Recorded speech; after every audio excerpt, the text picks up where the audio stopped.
Good afternoon everyone. आज हम बेटा चैप्टर 1 रियल नंबर मतलब वास्तविक संख्याओं के बारे में पढ़ रहे हैं। इसका कुछ टॉपिक तो हम पहले ही पढ़ चुके हैं। अभाज्य संख्या पढ़ी थी। आ मतलब नहीं, भाज्य मतलब जो भाग ना हो, जो अपने टेबल के अलावा किसी और के टेबल से डिवाइड ना हो, वो कहलाती है अभाज्य संख्या। ये हम ऑलरेडी पढ़ चुके हैं। अब भाज्य क्या है? भाज्य मतलब भाग जो अपने अलावा किसी और के टेबल से भी भाग हो जाए। जैसे हमने अभाज्य पढ़ा था, अभाज्य के बारे में हमने पढ़ा था, ले लिख देती हूँ, नहीं और भाग, जो स्वयं तथा एक के सिवाय किसी और संख्या से भाग ना हो। जैसे मैंने उस दिन लिखवाया था, एग्जाम्पल है 2 सिर्फ खुद के टेबल में आती है या एक से भाग होती है। 3 4 अभाज्य नहीं होती। क्यों? क्योंकि वो 2 के टेबल में आती है। ठीक है, अपने अलावा 2 के टेबल में आती है। फिर 5 6 हमारा 2 के टेबल में, 3 के टेबल में आता है, तो वो अभाज्य नहीं है। 7 एक्सेट्रा। ठीक है, अब हमारा है भाज्य संख्याएं, जो स्वयं के अलावा के सिवाय किसी और संख्या से भी भाग हो। स्वयं और एक के अलावा मतलब उसके 2 से ज़्यादा गुणनखंड होते हैं। ठीक है, 2 से ज़्यादा गुणनखंड होते हैं उसके। तो एग्जाम्पल के लिए बेटा 3 तो हमारा अभाज्य में हो चुका है। 4 क्योंकि ये 2 के टेबल में आता है। फिर 5 हमारा अभाज्य है। 6 7 हमारा अभाज्य है। 8 भाज्य में आता है क्योंकि वो 2 में भी आता है, 4 में भी आता है और अपने में तो आता ही है। फिर 9 कुछ लोग सोचेंगे कि अभाज्य है, नहीं, वो 3 के टेबल में आता है इसलिए वो भी भाज्य है। 10 2 और किसके टेबल में है? 5 के टेबल में, अपने टेबल में, तो वो भी हमारा क्या हो गया? वो भी हो गया हमारा भाज्य। और 11 सिर्फ अपने टेबल में, तो वो हो गया हमारा भाज्य संख्या। अभाज्य इंग्लिश में कहलाता है हमारा प्राइम, और ये कहलाता है हमारा composite number and prime numbers. ठीक है, तो इसके बारे में आज हम कुछ पढ़ने जा रहे हैं। प्राइम नंबर में मैं ले रही हूँ कुछ भाज्य संख्याओं को, जैसे कि 4 को मैं क्या लिख सकती हूँ? 4 का मैं एलसीएम लूँगी। तो जब भी हमने एलसीएम सीखा है छोटी क्लास में, हमने यही सीखा कि उसे प्राइम फैक्टर्स में लिखिए। 2 2 ज़ा 4, यही लिखेंगे हम। 6 का एलसीएम लो बेटा। कुछ लोग लिखेंगे 2 इंटू 3 और कुछ लोग लिखेंगे 3 इंटू 2। ठीक है, इसके अलावा तो कोई नहीं लिख सकते आप अगर उसको प्राइम फैक्टर्स में लिखना है तो। 8 को 2 इंटू 4 नहीं लिखना, प्राइम फैक्टर्स में 4 नहीं आता। 2 इंटू 2 इंटू 2। 8 का एलसीएम निकाल के आप देख सकते हैं। 2 4 2 2 2 1। तो 8 को हम क्या लिख सकते हैं? 4 इंटू 4। तो यहाँ से हमें पता चलता है कि जो भी हमारे कॉम्पोजिट नंबर है, जो भी हमारी भाज्य संख्याएं हैं, उन सबको हम अभाज्य संख्याओं के गुणनखंड के रूप में व्यक्त कर सकते हैं। ठीक है, इसका मतलब है every composite number can be written in the form of product of prime. यही हमारी एक थ्योरम है जिसे हम कहते हैं अंकगणित की आधारभूत प्रमेय। ठीक है, तो मैं अंकगणित की आधारभूत प्रमेय लिखने जा रही हूँ। अंकगणित की आधारभूत प्रमेय, इंग्लिश में कहते हैं इसको फंडामेंटल थ्योरम ऑफ अर्थमेटिक, ये हमें दी थी बेटा,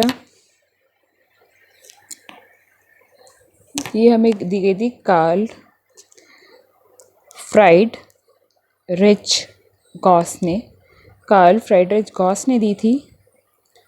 ये हमारे जर्मन मैथमेटिशियन थे, जर्मन मैथमेटिशियन थे, ये हमारे गणितज्ञ थे और इनकी साइंस में भी बहुत इंटरेस्ट था। साइंस में भी इन्होंने बहुत सारे एक्सपेरिमेंट्स किए और ये थ्योरम हमें दी गई थी इन 1801। ठीक है, तो 1801 में दी गई थी ये हमें थ्योरम जर्मन मैथमेटिशियन गॉस द्वारा। सॉरी, तो हम इसकी स्टेटमेंट को एज इट इज़ याद करेंगे, कुछ भी चेंज नहीं करेंगे। हाँ, कुछ थोड़ा बहुत आप लिखना चाहें लिख दीजिए, बट कोशिश कीजिए कि एज इट इज़ लिखी जाए। प्रत्येक भाज्य संख्या को अभाज्य, अभी बोला ना मैंने, भाज्य संख्याओं को अभाज्य संख्याओं के गुणनफल के रूप में व्यक्त किया जा सकता है। संख्याओं के एक गुणनफल के रूप में व्यक्त मतलब लिखा जा सकता है, किया जा सकता है तथा यह गुणनखंडन, ये जो गुणनखंड किया है आपने फैक्टराइजेशन, ये यूनिक होना चाहिए, अद्वितीय होना चाहिए। अद्वितीय मतलब होता है आ मतलब नहीं, मैथ हिंदी में आ मतलब नहीं, द्वितीय मतलब दूसरा, जिसका कोई दूसरा ना हो, मतलब सिर्फ एक ही तरीके से लिखा जा सकता है। ठीक है, तथा यह गुणनखंडन अभाज्य गुणनखंडों के आने वाले क्रम के बिना अद्वितीय होता है। अद्वितीय मतलब यूनिक, जिसका कोई दूसरा ना हो।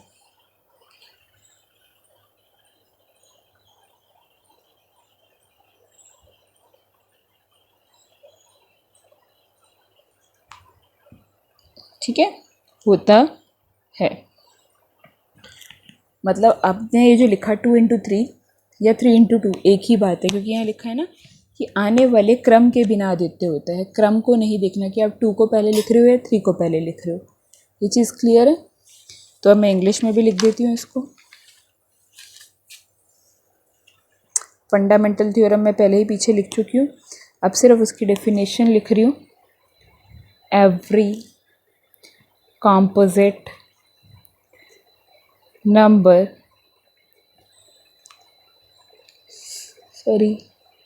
number can be expressed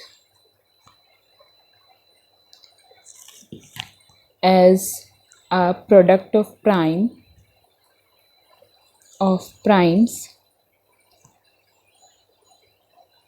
and this factorization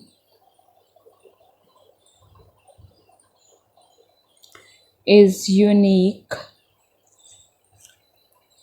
apart from का मतलब है बिना, उसका ऑर्डर नहीं देखना, मतलब apart from the order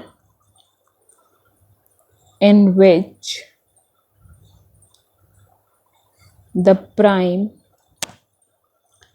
factors occur. ठीक है, ये चीज़ हमें याद रखनी है कि जो भी हमारा कॉम्पोजिट नंबर है उसे हम प्रोडक्ट ऑफ प्राइम लिख सकते हैं, मतलब अभाज्य संख्याओं को भाज्य संख्याओं के रूप में व्यक्त किया जा सकता है, किया जा सकता ही है, और कोई ऑप्शन नहीं है। अब हम कुछ चीज़ें पढ़ने लगे बेटा HCF और LCM के बारे में। HCF और LCM के बारे में हम पढ़ने जा रहे हैं। HCF हमने पहले यूक्लिड विभाजन प्रमेय से निकाला था, आज हम नॉर्मल तरीके से निकालने की कोशिश करेंगे। ठीक है, HCF दो संख्याओं का HCF लेना है, तो उसके लिए आपको दोनों संख्याओं को पहले अभाज्य गुणनखंड के रूप में व्यक्त करना पड़ेगा, गुणनफल के। उसके बाद क्या करना है आपको, वो मैं लिख रही हूँ यहाँ। HCF मान लेते हैं A और B संख्याओं का ले रहे हैं, अभी इंग्लिश में भी लिख दूंगी। संख्याओं में प्रत्येक उभयनिष्ठ मतलब कॉमन अभाज्य गुणनखंड की सबसे छोटी घात का गुणनफल, मतलब जो भी संख्याएं आ रही हैं उन सब में, उनमें से जो कॉमन है, कॉमन वाली पावर्स लेनी है, कॉमन वाली संख्याएं लेनी है, और फिर उनकी सबसे छोटी जो पावर है उसको लेना है। ठीक है, LCM A और B का संख्याओं में प्रत्येक लेना है यहाँ पे। ठीक है, प्रत्येक उभयनिष्ठ लेना था यहाँ पर, मेन चीज़ यहाँ प्रत्येक अभाज्य लेनी है, जो भी आ रही है सब लेनी है। प्रत्येक अभाज्य गुणनखंड की सबसे बड़ी घात का गुणनफल। ठीक है, ये कैसे करना है अभी मैं बता देती हूँ। इसमें याद रखना है प्रत्येक अभाज्य लेनी है, मतलब जो भी अभाज्य संख्या है सारी लेनी है और उनकी सबसे बड़ी पावर लेनी है। यहाँ पर जो कॉमन है सिर्फ उन्हीं को डील करना है, बाकी सबसे हमें डील नहीं करना है। तो HCF A and B product of the smallest power of each common prime factor, ये याद रखना है बेटा, प्राइम फैक्टर्स ही लेने हैं सिर्फ, और कुछ नहीं। Prime factor in the numbers, smallest power लेनी है। HCF का मतलब होता है महत्तम समावर्तक, हाईएस्ट कॉमन फैक्टर, सबसे बड़ा कॉमन फैक्टर। ठीक है, तो हाईएस्ट कह रहे हैं तो लोएस्ट पावर लेनी है, ऐसे याद करने का तरीका है। लोएस्ट कह रहे हैं लघुत्तम समावर्तक, लोएस्ट, लघु मतलब छोटा, तो बड़ी पावर लेनी है। ठीक है, और बड़ी वाली में सारे गुणनखंड लेने हैं, सारे फैक्टर्स लेने हैं, लेकिन इसमें हमें सारे नहीं लेने हैं। LCM में हमें सारे लेने हैं, HCF में हमें सारे नहीं लेने हैं, जो कॉमन है सिर्फ वही लेने हैं। Product of the greatest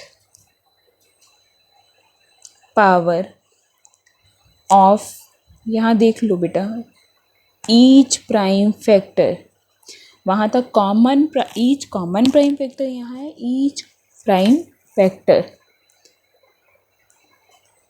involved in the numbers.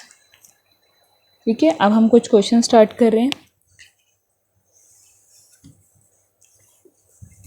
Product of prime तो हम ऑलरेडी पढ़ चुके हैं, उसके अलावा कुछ क्वेश्चंस कर रहे हैं आज। क्वेश्चन,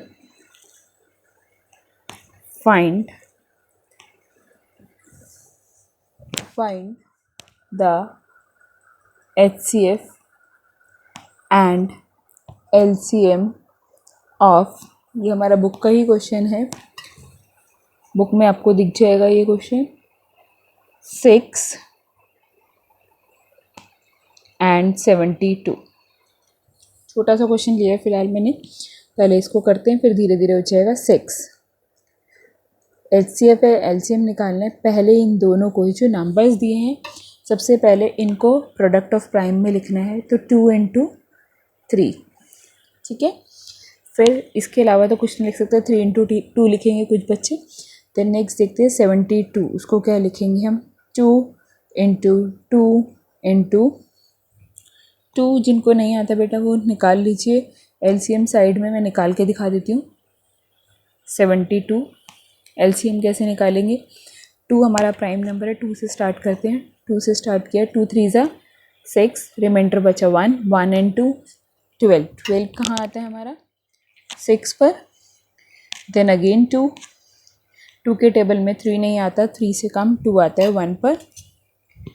देन 1 और रिमाइंडर भी बचा 1, 16 कहाँ आता है? 8 पर। फिर 18 भी 2 के टेबल में आता है अभी, तो 2 के टेबल से लीजिए 9 पर। फिर 9 किसके टेबल में आता है? 3। अपने टेबल में नहीं लेना है, as a product of prime लिखना है आपको। 3 3 ज़ा 1। ठीक है, तो अब देखिए यही लिखा है मैंने, 2 इंटू 2 इंटू 2 इंटू 3 इंटू 3। अब इसका HCF कैसे लेना है? अभी बताया था, HCF का मतलब है कॉमन फैक्टर। ठीक है, common factor, highest common factor, महत्तम समावर्तक। इसमें जो दोनों में कॉमन है उसी को लेना है। ठीक है, तो यहाँ पे लिख लो 2 की पावर 3 है ये, और ये 3 की पावर 2 है। 2 हमारा 3 टाइम्स आ रहा है और 3 हमारा 2 टाइम्स आ रहा है, 72। और ये अगर देखें तो 2 की पावर 1 समझिए और इसको 3 की पावर 1 समझिए। तो कॉमन क्या है? 2 इसमें भी आ रहा है, इसमें भी आ रहा है, राइट। तो हमने पढ़ा है HCF में हमें वो लेना है जो कॉमन हो और उसकी छोटी पावर। तो 2 की पावर 1 छोटी होगी या 2 की पावर 3? ऑब्वियसली 2 की पावर 1। ऐसे ही यहाँ 3 की पावर 1 है या 3 की पावर 2 है, कौन सी छोटी है? 3 की power 1। 2 raise to power 1 means 2 into 3 raise to power 1 means 3। तो HCF हो गया हमारा 6। इसका मतलब है 6 और 72 6 के टेबल में आते हैं, इसके बाद किसी टेबल में नहीं आएंगे। सबसे बड़ा टेबल है 6 का, जिसमें ये दोनों आते हैं। ठीक है, हाईएस्ट कॉमन फैक्टर का मतलब ही यही है कि सबसे बड़ा टेबल जो इसको डिवाइड कर दे इन नंबर्स को। अब आते हैं हम LCM पे। LCM में हमने पढ़ा है जो भी हमारे कॉमन फैक्टर्स हैं, जो भी नंबर यहाँ आ रहे हैं उनकी हाईएस्ट पावर लेनी है। तो 2 आ रहा है, इधर भी 2 आ रहा है, 2 की सबसे बड़ी पावर क्या है? 3, तो 2 की पावर 3 इंटू इधर 3 की पावर 1 है, इधर 3 की पावर 2 है, तो हाईएस्ट पावर 3 की पावर 2। तो 2 की पावर 3 मतलब 2 into 2 into 2 that is 8, into में 3 रेज टू पावर 2 मतलब 9, 72।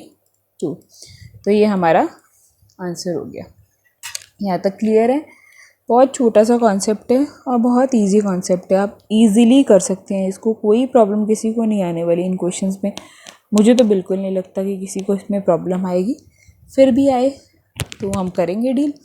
अब एक क्वेश्चन और करते हैं जो कि हमारा एक्सरसाइज का ही है, 1.2 क्वेश्चन नंबर 3 फर्स्ट पार्ट। वो कह रहे हैं HCF निकालिए 12, 15 एंड 21 का। HCF भी निकालिए, इसका कितना होगा, LCM भी कितना होगा, ये हमें निकालना है। तो स्टार्ट करते हैं। 12 को हम क्या लिख सकते हैं? प्राइम फैक्टर्स की फॉर्म में LCM निकाल के देख लीजिए आप, जिसको डायरेक्टली नहीं आता। 2 इंटू 2 इंटू 3, तो 2 रेज टू पावर 2 इंटू में 3। देन आर 15 इज़, हमारे 15 को हमने क्या लिखना है? 3 इंटू 5 यानी कि 3 की पावर 1 इंटू में 5 की पावर 1। यहाँ पे भी 3 की पावर 1 लिख सकते हैं। ठीक है, देन नेक्स्ट इज 21 को लिखेंगे 3 इंटू 7 यानी कि 3 raise to power 1 into 7 raise to power 1। Clear है? अब HCF में हम वो नंबर्स लेते हैं जो कॉमन हो, जो कॉमन होगा सिर्फ वही लेंगे, सारे नंबर्स हम पिक नहीं करेंगे HCF में। तो आप देखिए यहाँ 2 आ रहा है, बट इसमें 2 नहीं है, इसमें 2 नहीं है, 2 वाली टर्म्स इन दोनों में नहीं है। यहाँ पर 2 हमारा फैक्टर नहीं है, 2 की कोई भी पावर, तो हम 2 को नहीं लेंगे, क्योंकि HCF में हमने बोला था ईच कॉमन, प्रत्येक उभयनिष्ठ, उभयनिष्ठ मतलब जो सब में आ रहा हो, चाहे वो 2 हो, चाहे 3 हो, चाहे 4 टर्म्स हो, कुछ भी हो सकता है। ठीक है, तो हमें 2 वाला नहीं लेना, वो हमारा कैंसिल हो गया। अब हमें देखना है उसके बाद 3 इसमें आ रहा है, 3 इसमें आ रहा है, इसमें भी आ रहा है, इसमें भी आ रहा है, तो 3 की सबसे छोटी पावर क्या है? 3 की पावर 1। ओके, अब 5 इसमें एक नंबर आ रहा है, 3 वाला तो डील कर लिया हमने, छोटी पावर लेनी थी HCF में ले लिया। देन 5 इसमें आ रहा है, सेकंड वाले में, फर्स्ट में नहीं है, लास्ट में नहीं है, तो हम 5 को नहीं ले सकते बिकॉज HCF में बार बार बोलूँगी मैं कॉमन लेना है। ओके 7 इसमें है, इन दोनों में नहीं है, तो हमें कुछ नहीं लेना, यानी कि 3 की पावर 1 3 हमारा आंसर हो गया। ये क्लियर है? यहाँ तक किसी को डाउट? कोई डाउट हो एक बार आप सेंड कर दीजिएगा। ओके LCM में हमने पढ़ा था कि ईच फैक्टर लेना है, मतलब प्रत्येक गुणनफल लेना है, प्रत्येक गुणनखंड लेना है और प्रत्येक गुणनखंड की सबसे बड़ी पावर लेनी है। ठीक है, चाहे प्रत्येक का मतलब है तीनों में ना भी आ रहा हो तो भी चलेगा, ईच का मतलब तीनों में नहीं भी आ रहा तो भी चलेगा। तो 2 की पावर 2 है, ठीक है, बाकियों में नहीं है कोई बात नहीं, बट हम तो लेंगे क्योंकि हमें बोला गया कि जो भी नंबर आ रहा है, जो भी उसका गुणनफल है, उसकी सबसे बड़ी पावर आपको लेनी ही है इसमें। तो ठीक है 2 की पावर 2, कोई बात नहीं, बाकियों में नहीं था। तो 3 की पावर 1 मतलब 3 की पावर 1 इसमें भी है, इसमें भी है, इसमें भी है, सेम पावर सब में बड़ी है, तो 3 की पावर 1। देन नेक्स्ट में 5 की पावर, अब 5 इन दोनों में नहीं है तो क्या हुआ, इसमें तो है ना, हमें तो सारी पावर्स लेनी है। 5 की power 1 into 7 raise to power 1, 7 भी दोनों में नहीं है बट बाकियों में तो है, हमें लेना है। 2 की पावर 2 4 इंटू में 3 की पावर 1 इज़ 3 इंटू 5 इंटू 7, 4 3 ज़ा 12, 12 5 ज़ा 60, 60 7 ज़ा 420, तो ये हमारा आंसर है। और कुछ नहीं करना है इस क्वेश्चन में, सिर्फ आपको जो भी नंबर्स दिए हुए हैं उनसे प्रोडक्ट ऑफ प्राइम में लिखना है, अभाज्य गुणनखंड के रूप में लिखना है। उसके बाद HCF में आपको सबसे छोटी पावर लेनी है उनकी जो सब में आ रहा हो, और LCM में सबसे बड़ी पावर लेनी है चाहे वो किसी और में नहीं भी आ रहा हो। ये चीज़ क्लियर है? एक और क्वेश्चन करके दिखा देती हूँ मैं आपको।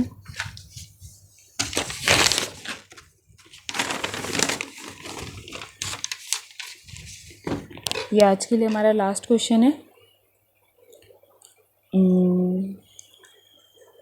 14 and 28. Okay, find HCF and LCM of 14, 28 and 84। 14, 28 और 84 का निकाल रहे हैं। 14 को हम लिखेंगे, सॉल्यूशन हमारा स्टार्ट कर रहे हैं 2 इंटू 7 मतलब 2 raise to power 1, 7 raise to power 1। 28 2 into 2 into 7, 2 raise to power 2 into में 7। देन 84 को हम लिखेंगे 2 इंटू 2 इंटू 2 इंटू 7 या फिर इंटू 3 लिख लीजिए, इंटू में 7। ठीक है, सॉरी दिस इज़ रॉन्ग, ये एक 2 मैंने एक्स्ट्रा लिख दिया गलती से। 2 इंटू 2 इंटू 3 इंटू 7, 2 की पावर 2 इंटू 3 इंटू 7। क्लियर? तो HCF कॉमन ढूंढ लो, सब में क्या है, 2 की पावर 1 है इसमें, इसमें 2 की पावर 2 है, इसमें 2 की पावर 2 है। तो सबसे छोटी पावर कौन सी हुई यहाँ पर हमारे पास, देखिए आप कौन सी है सबसे छोटी पावर, 2 की पावर 1, तो वो लेना है। फिर 7 अगला नंबर है, इसमें 7 की पावर 1 है, इसमें 7 की पावर 1 है, इसमें भी 7 की पावर 1 है, तो 7 की पावर 1। 2 इंटू 7 मतलब 14 हमारा HCF हो गया। एंड LCM क्या होगा हमारा, जो भी नंबर्स इसमें आ रहे हैं, जो भी नंबर्स इन्वॉल्व है उनकी हाईएस्ट पावर क्या है यहाँ पर हमें दिख रही है, इसमें 2 की पावर 1 है, इसमें 2 की पावर 2 है, इसमें 2 की पावर 2 है, तो हाईएस्ट पावर हो गई 2 की पावर 2। फिर इसमें 7 की पावर 1 है, इसमें भी 7 की पावर 1 है, इसमें भी 7 की पावर 1 है, वो भी हमें लेना है। फिर अब कुछ बच्चे ये 3 स्किप कर जाएंगे जल्दी में। LCM में तो हमें सारे नंबर्स लेने हैं जो भी आ रहे हैं। अब 3 की पावर 1 इसमें तो आ रहा है, बाकियों में नहीं आ रहा, तो हम क्या करें, LCM में तो हमें उसको लेना ही है। ठीक है, लीस्ट कॉमन मल्टीपल, मल्टीपल हमेशा बड़ा ही होता है, उसमें सब कुछ लेना है, ठीक है। लीस्ट कॉमन मल्टीपल, मल्टीपल मतलब बड़ा यानी कि बड़ी पावर। फैक्टर छोटे होते हैं, गुणनखंड छोटे होते हैं, इसलिए उसमें छोटी पावर ली है और वो भी जो कॉमन है। तो 2 का स्क्वायर 4 इंटू 7 इंटू 3 यानी कि 84। आप ये भी समझ सकते हैं HCF का मतलब है ये तीनों के तीनों 14 के टेबल में आ रहे हैं। आप चेक कर लीजिए 14 के टेबल में 14 1 जा 14 होता है, 14 2 जा होता है ये हमारा, और ये 14 6 जा होता है। ये चीज़ क्लियर है। अब 84 का मतलब है कि 84 से ये तीनों डिवाइड होंगे। 84 से अगर हम मतलब 84 जो है इन तीनों से डिवाइड होगा, सॉरी उल्टा बोल दिया, 84 इन तीनों से डिवाइड होगा। 84 को आप 14 से डिवाइड कीजिए, आपका 6 आएगा, कम्प्लीटली डिवाइड होगा। 84 28 को डिवाइड करेंगे, 28 से डिवाइड करेंगे तो हमारा 3 आएगा, और 84 को 84 से करेंगे तो 1 आएगा। मतलब इन तीनों के टेबल में ये ज़रूर आता है, ठीक है। ये चीज़ क्लियर है। अब कुछ क्वेश्चंस लिख रही हूँ मैं होमवर्क के, वो आपको करने हैं। Just a minute. Homework, LCM and HCF of 12, 15 and 21। वैसे तो ये मैं कर चुकी हूँ, फिर भी आप प्रैक्टिस में कीजिए। 17, 23, 29, 8, 9 एंड 25, D 26 एंड 91 का निकालिए। E 510 एंड 92, F 336 एंड 54, ठीक है। G 306 and 657। ये हमारे 6-7 पार्ट्स होमवर्क में है, ये कीजिए, बहुत इजी है। अगर थोड़ा सा ट्राई करेंगे, थोड़ी सी मेहनत करेंगे तो कुछ भी मुश्किल नहीं है इस चैप्टर के अंदर अभी तक तो, ठीक है। ट्राई कर लेना, कोई भी दिक्कत हो पूछ सकते हो।